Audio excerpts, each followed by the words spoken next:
नमस्कार दोस्तों, स्वागत है आप सभी का मेरे यूट्यूब चैनल पे।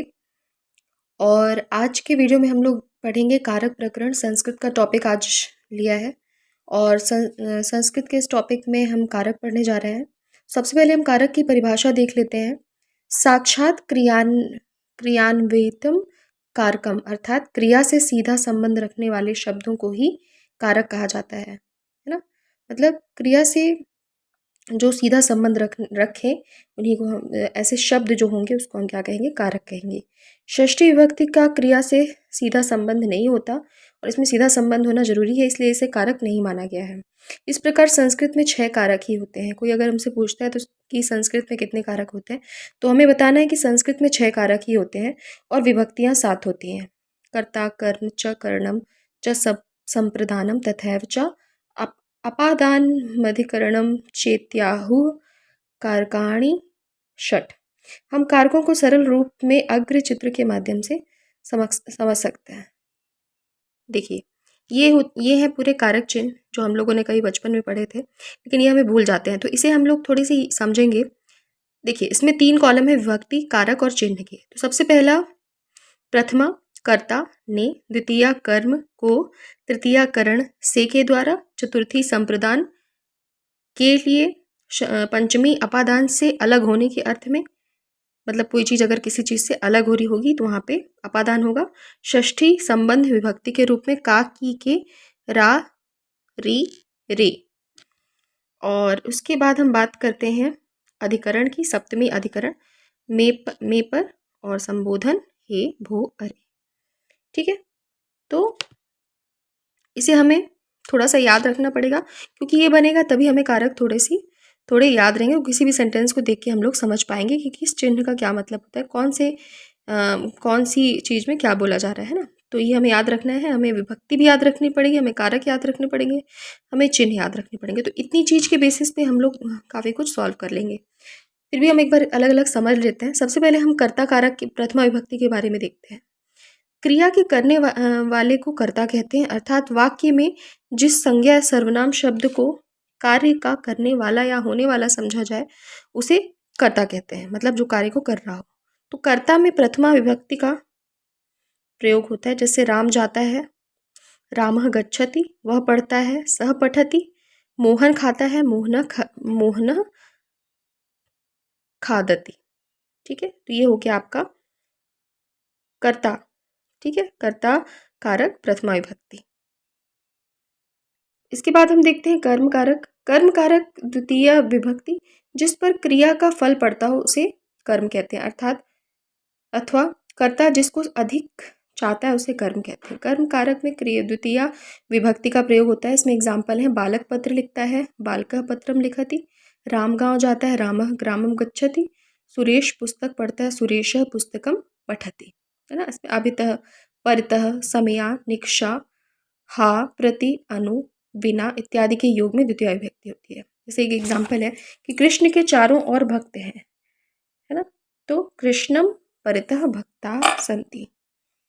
उभयतः, सर्वतः, दिक्, उपरि उपरि, अधो अधः इत्यादि के योग में भी द्वितीय विभक्ति होती है। जैसे मूर्ख को धिक्कार है ना। हम लोगों ने इसमें पढ़ा था कर्ता ने कर्म को, है ना, तो को आ रहा है इसमें, मूर्ख को धिक्कार है, मूर्खान धिक।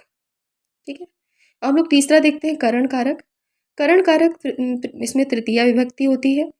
कर्ता जिस वस्तु की सहायता से अपना कार्य पूरा करता है उसे करण कारक कहते हैं, है ना। तो हमने क्या याद किया था, कर्ता ने कर्म को करण से, है ना। तो करण कारक में तृतीया विभक्ति का प्रयोग होता है। अब देखिए, इसमें सब में से आया हुआ है। जैसे वृद्ध दंडे से जाता है तो वृद्ध दंडेन गच्छति, गोविंद गेंद से खेलता है, गोविंदः कंदुकेन क्रीडति, राम विमान से जाता है, रामः विमानेन गच्छति।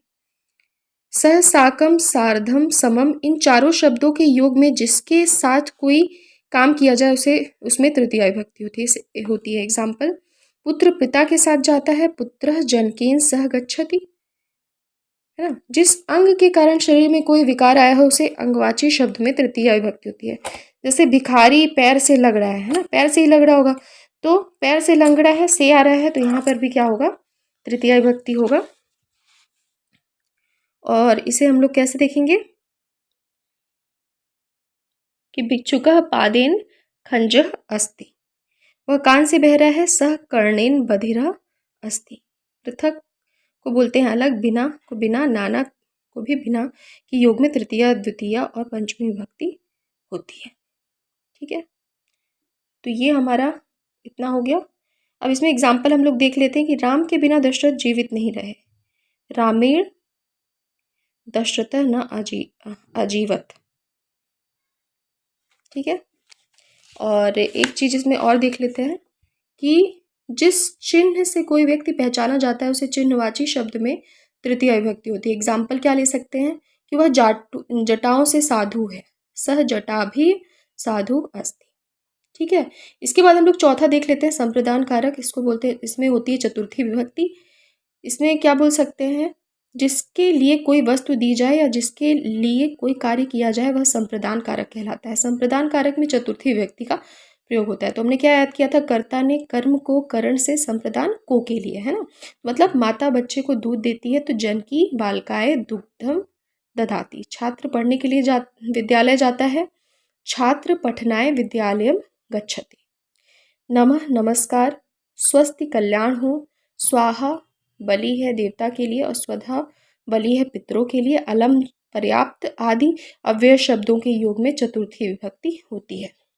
एग्जाम्पल, गुरु जी को नमस्कार है, गुरुवे नमः।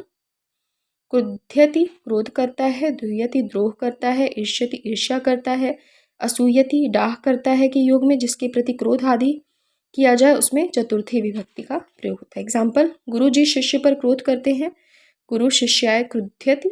रुच, रुच का मतलब होता है अच्छा लगना। इसके योग में जिसको अच्छा लगे उसमें चतुर्थी विभक्ति का प्रयोग होगा। एक एग्जाम्पल दे सकते हैं कि बच्चे को आम अच्छे लगते हैं, तो बालकाय आम्राणी रोचयन्ते। ठीक है, अब हम लोग पांचवा देखते हैं अपादान कारक पंचमी विभक्ति। तो क्या याद किया था हमने, वो भी हमें याद रखना है, दिमाग में रखना है। वो पहली चीज, कर्ता ने कर्म को करण से संप्रदान को के लिए अपादान से अलग होने के अर्थ में, है ना। इसमें कोई चीज़ किसी चीज़ से अलग होती है। जैसे जिस वस्तु से किसी का अलग होना पाया जाता है उस वस्तु की अपादान संज्ञा होती है और अपादान कारक में पंचमी विभक्ति होती है। एग्जाम्पल, वृक्ष से पत्ता गिरता है, वृक्षात पत्रम पतति। युवक घोड़े से गिरता है, युवकः अश्वात पतति। ठीक है, भय, रक्षा, प्रमाद, जुगुप्सा, विराम इत्यादि धातुओं के साथ पंचमी विभक्ति का प्रयोग होता है। उदाहरण क्या दे सकते हैं, बालक कुत्ते से डरता है, बालकः कुक्कुरात विभेति। पाप से हटाता है, पापात विरमति। 6 नंबर में क्या है, संबंध, षष्ठी विभक्ति। जहाँ पर दो शब्द संज्ञा सर्वनाम एक दूसरे से संबंध रखते हो, जैसे स्वामी सेवक, जन्य जनक, कार्यकारक आदि, तो वहाँ पर जिस वस्तु का संबंध होता है उसमें षष्ठी विभक्ति होती है। जैसे एग्जाम्पल क्या दे सकते हैं, वह राम का पुत्र है ना। सह रामस्य पुत्रः अस्ति। देवकी कृष्ण की माता थी, देवकी कृष्णस्य जननी आसीत। सोहन मेरा भाई है, सोहनः मम भ्राता अस्ति। ठीक है, इसके बाद है 7वां नंबर। 7वां नंबर में क्या था, क्या याद किया था हमने, कर्ता ने कर्म को करण से संप्रदान को के लिए अपादान से अलग होने के अर्थ में संबंध खाकी के। ठीक है, अधिकरण में पेपर, है ना। तो अधिकरण में पेपर में इसमें में पेपर जरूर आता है। जो शब्द क्रिया का आधार है उसे अधिकरण कारक कहते हैं। अधिकरण कारक में सप्तमी विभक्ति होती है। उदाहरण दे सकते हैं, सिंह वन में रहता है, सिंह वने वसति। तोता पेड़ पर है, शुकः वृक्षे अस्ति। छात्र विद्यालय में पढ़ते हैं, छात्रा विद्यालय पठन्ति। अब आखिरी में आता है संबोधन।